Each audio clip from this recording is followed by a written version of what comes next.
Swerte mo kung mapagbibigyan.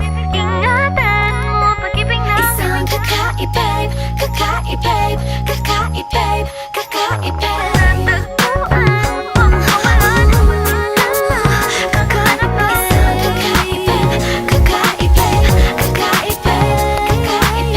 Walang ate, prende lang siya lagi. Pagkakasundo ng puso't utak nyo ay grabe. Kayang sumabay sa trip ng inyong tropa. Siya pa yata makatatala sa'yo sa Dota. Di ka pahihirapan pa akyatin ng ligaw. Kahit ang kaya mong ipakain na nga isa. Huwag kang magkakamali na pag-isipan siya ng chick. Wala